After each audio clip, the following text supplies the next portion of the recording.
presentation for Theology 2 is on the subject of angelology and the biblical character referred to as the angel of the Lord.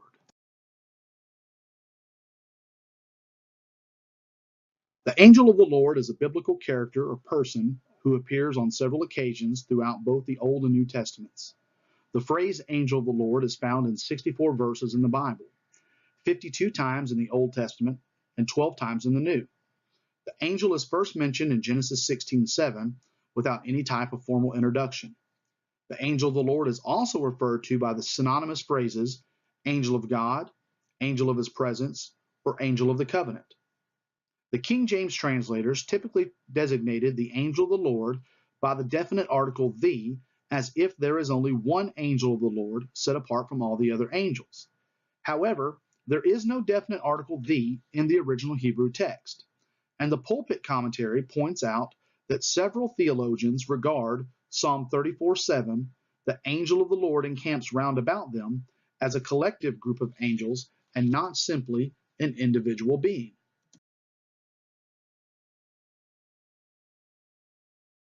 In trying to clarify the specific identity of the angel of the Lord, there are three prominent views.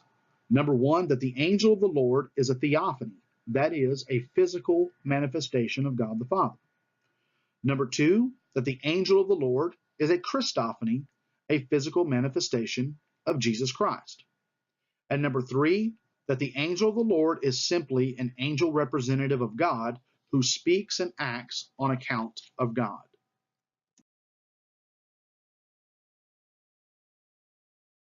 The viewpoint that the angel of the Lord is a theophany finds support in the fact that when the angel speaks, it is recorded that the Lord said or God said.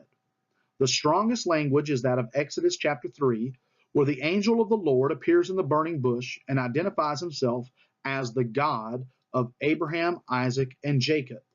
And when Moses says, "When I go to the children of Israel and tell them that the God of our fathers appeared unto me, and they ask, what is his name? What will I say to them?" Verse 14 says, "And God said to Moses, I am that I am." So it seems that the angel of the Lord is here identified with the Lord God. However, a strong objection to this view is that, like the angel of the Lord, the prophets themselves often spoke as the mouthpiece of God, proclaiming to be God.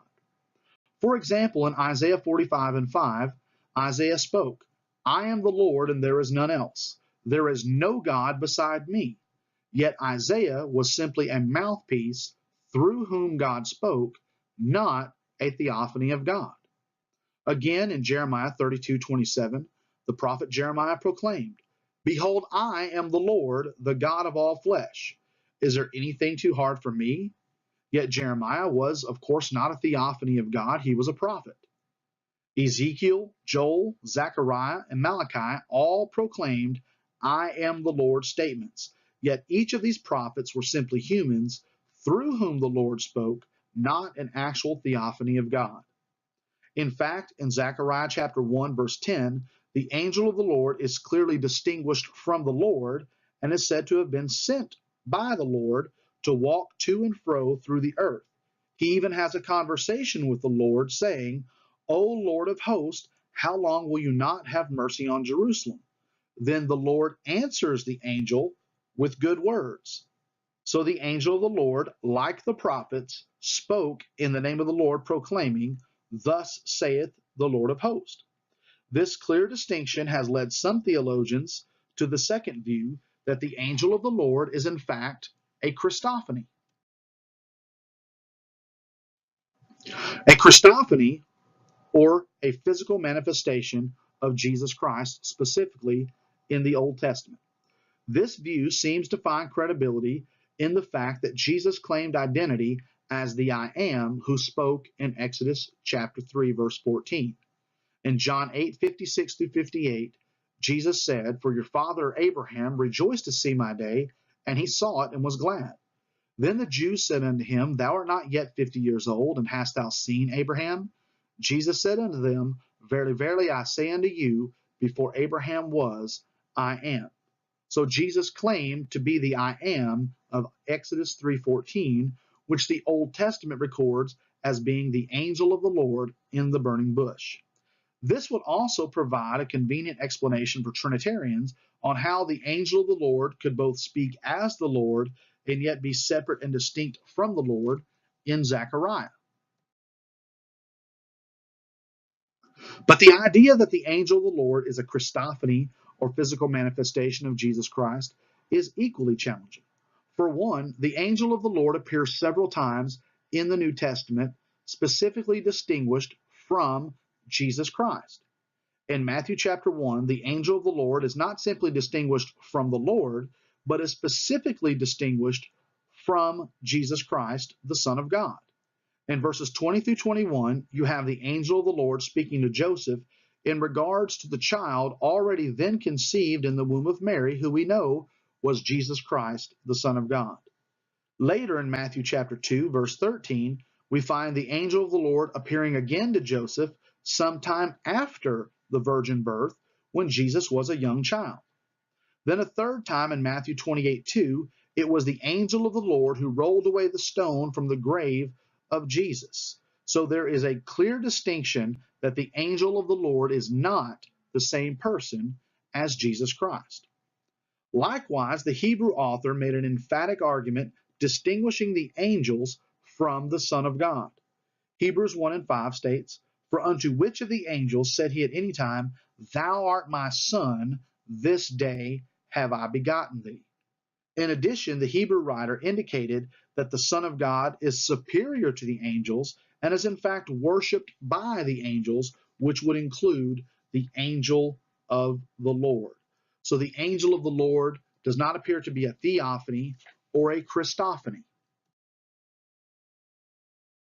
The most consistent view seems to be to understand the angel of the Lord as simply that, an angel representative through whom the Lord spoke.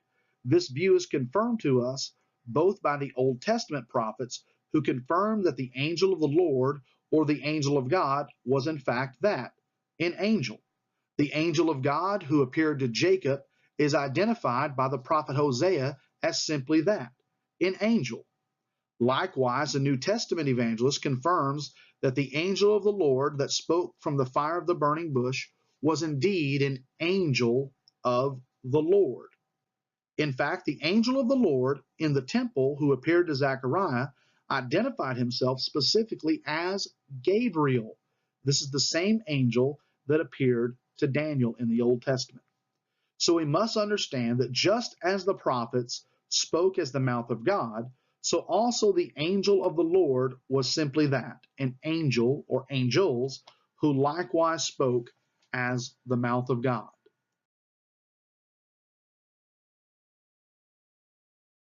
Although the idea that the angel of the Lord is an angel representative is not as highly publicized as both the theophany and Christophany views, this teaching is confirmed by several highly respected theological journals and encyclopedias. The Jewish Encyclopedia states, "The inference, however, is not to be drawn that by angel of the Lord, God himself or one particular angel was designated. The expression was given simply to God's power to accomplish through but one angel any deed, however wonderful." Schaff-Herzog, Encyclopedia of Religious Knowledge, admits that the relation of the angel of Yahweh to Yahweh is a difficult question. However, they conclude, there is no thought of an identification of the angel with the Lord. That the conception is different from that of the Old Testament cannot be proved, and such an assumption is not in accord with Stephen's reference to the appearance in the burning bush. But the distinction between the angel and Yahweh does not hinder from making the angel speak as Yahweh or speaking of the angel as of Yahweh. It follows that the distinction cannot be a product of latter times. The angel is not the Logos, the second person of the Trinity, as assumed by the Greek fathers, the older Lutheran dogmaticians, and Hegensberg, nor is he merely a theophany. The true biblical conception of the angel of Yahweh is that of a created being belonging to the heavenly host who represents God but is in no way identified with God. And Schaff-Herzog appealed to the early church fathers such as Augustine and Jerome, who also ascribed to the view that the angel of the Lord was an angel representative. And so the most consistent view concerning the angel of the Lord is that the angel of the Lord was simply an angel through whom the Lord God spoke.